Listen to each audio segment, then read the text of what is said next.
And then Galatians 1:10 says, "For do I now persuade men or God? Or do I seek to please them? Or do I seek to please men? For if I still pleased men, I would not be a bondservant of Christ." Who are you trying to please? We need to release the pressure to explain this situation to other people. Not everyone needs to understand what God is doing in you.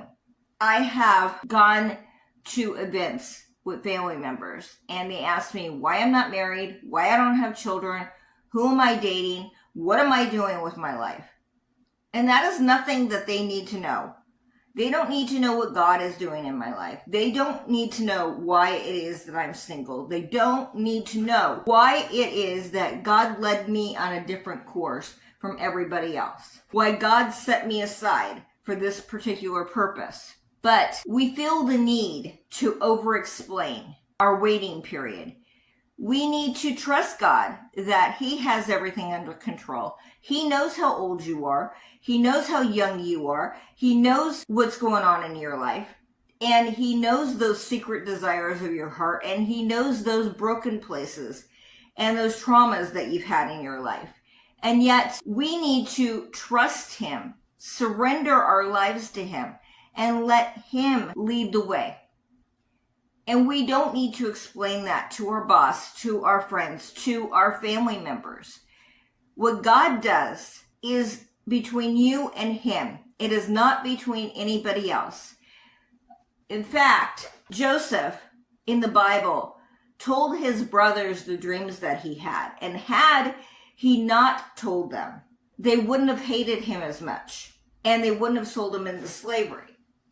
But we could take a lesson from this. We do not have to tell everybody everything. We do not have to tell people what God is doing in our lives. We do not have to tell people our dreams and our goals. We don't have to tell people anything because that is between us and God.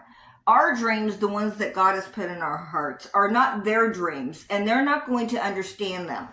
They're not going to understand how deeply you are invested in the dreams that God has given you. You don't have to explain to them the work that God is doing in you. And in fact, what's going to happen is that when those dreams come to pass, when your testimony comes out and you start speaking your testimony of what God has done in your life, then they get to see what God has done. Because when it's in the waiting time, when it's in the dream stage, when it's in the building stage, other people don't understand it. They're not invested in it.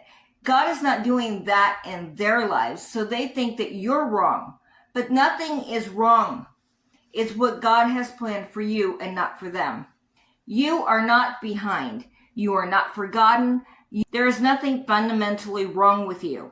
If your dream doesn't look like so-and-so's dream, if your dream doesn't look like your mother's dream, if your dream is different from your family member's dream, there is nothing wrong with you. It just means that God is doing a work in your life that they don't understand.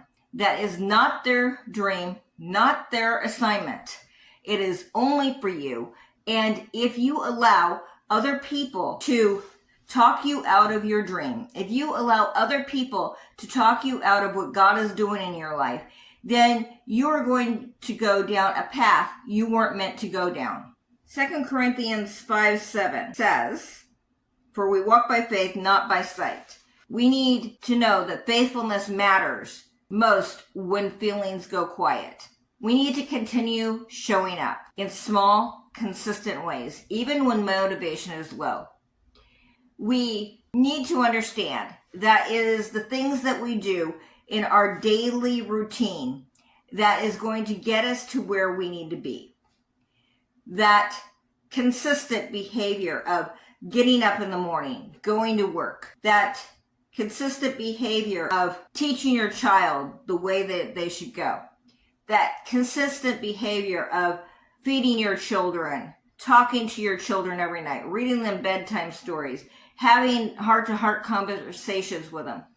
Those consistent efforts of volunteering at the Center for the Arts, volunteering at a soup kitchen, being consistently there for your friends and your family.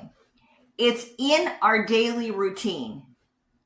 It's those consistent behaviors in our daily routine that helps us to heal, helps us to be faithful in what God has called us to do. And maybe that looks like we're writing 500 words a day. Maybe that looks like we're practicing the instrument that God called us to play. Maybe it's just being consistent as an employee. Maybe it's just being consistent in our business. Maybe it's being consistent with our finances. But it is when people can count on us, when they know that we are faithful, that we get promoted. We get promoted because people know we are faithful. Not because we're rock stars, but because we are the reliable one. We know what we're doing. We do it consistently, and we are accurate.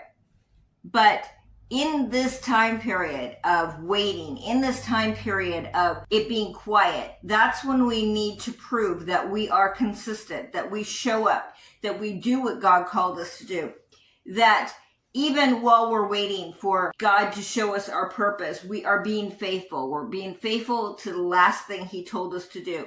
We're being faithful by serving in our church. We're being faithful to our family. We're being faithful to our spouse. We're being faithful at our jobs.